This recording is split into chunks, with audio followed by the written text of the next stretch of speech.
tous et bienvenue à cette première édition de Review of the Month, l'émission où l'on perce la bulle européenne avec les informations essentielles du mois réalisées par les étudiants du Master Affaires européennes. Je m'appelle Luana Capizzi et j'ai le plaisir de vous présenter aujourd'hui notre première information du mois d'octobre qui concerne la possibilité d'une guerre commerciale entre les États-Unis et l'Union européenne. De nombreux produits européens importés aux États-Unis vont faire les frais de la querelle entre Washington et Bruxelles sur les subventions à l'avionneur européen Airbus. En effet, le 14 octobre, l'Organisation mondiale du commerce a donné son autorisation définitive aux Américains pour imposer des sanctions douanières contre l'Union européenne. Ainsi, des produits comme le vin ou le fromage et bien évidemment des avions vont être frappés par des droits de douane supplémentaires allant de 10 à 25%. Les États-Unis ont décidé de taxer en priorité les importations en provenance des 4 pays responsables de cette aide illégale à Airbus: la France, l'Allemagne, le Royaume-Uni et l'Espagne.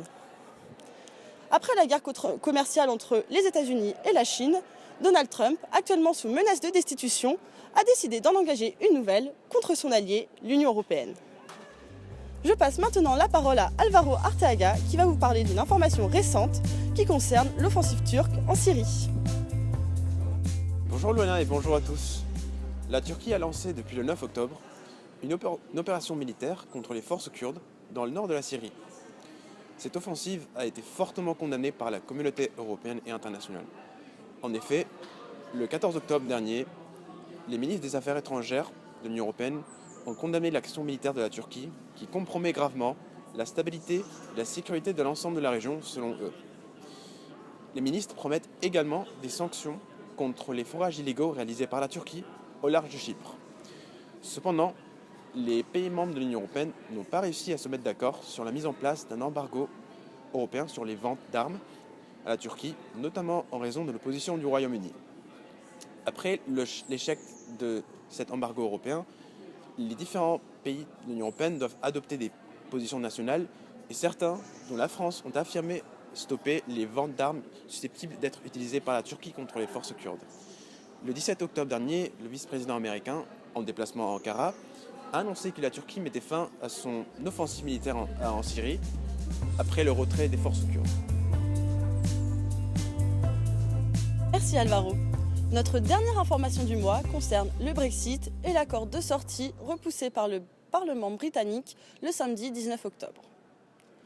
À 2 semaines de la date prévue du Brexit, le 31 octobre, Londres et Bruxelles ont annoncé avoir trouvé un accord de sortie qui est une version légèrement amendée de celui conclu en 2018 par Theresa May.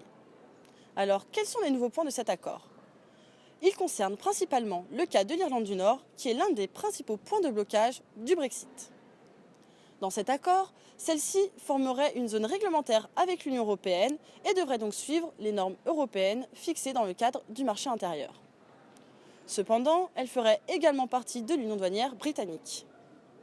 Les contrôles douaniers et réglementaires devraient donc se faire entre l'Irlande du Nord et la Grande-Bretagne, ce qui signifie qu'il n'y aurait pas de frontière physique entre l'Irlande et l'Irlande du Nord, comme prévu dans l'accord de paix du Vendredi Saint.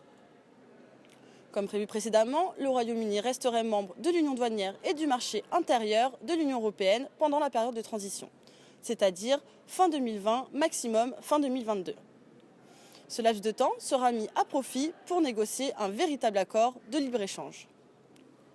Problème, le samedi 19 octobre, le Parlement britannique a décidé d'ajourner son vote sur l'accord de sortie et Boris Johnson, l'actuel Premier ministre anglais, est donc contraint de demander le report du Brexit. Il a cependant annoncé sa nette opposition à tout report et il est prêt à aller jusqu'à un no deal pour respecter les délais.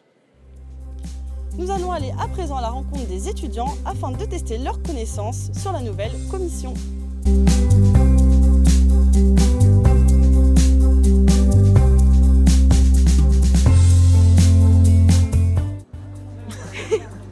Non. Non, t'as pas d'idée? Alors là, je sais pas du tout. Je sais pas. Je sais pas du tout. Je sais pas du tout. Tu sais pas? Non. Aucune idée? Aucune idée? Toi aussi, tu sais pas? C'est pas la présidente de l'Union européenne, là, du Conseil Ouais. européen? Non? Bah, Je sais pas. Ah, pas du tout. Pas du tout. Politique à mon avis. Hein. Ouais. Ah, politique, je crois. Et tu sais pas dans quoi exactement? Non, je sais pas du tout. Non, c'est pas. Du Conseil européen du Parlement européen? Non. Si, entendu parler dans une conférence l'an dernier, mais j'ai oublié. Enfin, ça m'a pas. J'ai T'as pas noté. marqué. Commissionnaire à l'Union européenne ou dans un. Ouais, c'est bien, on est là, on est sur la bonne piste. Tu sais pas, ok. Commission européenne. Ouais, super. Bravo. Qui est Ursula von der Leyen? C'est la nouvelle présidente de la Commission européenne. C'était donc la première édition du Review of the Month. Si cette vidéo vous a plu, n'hésitez pas à aimer la vidéo et à vous abonner à notre chaîne YouTube en activant les notifications. Vous pouvez également suivre l'actualité de notre association ainsi que notre journal Courrier d'Europe sur les réseaux sociaux écrits dans la description. Nous nous retrouvons donc en novembre et à bientôt!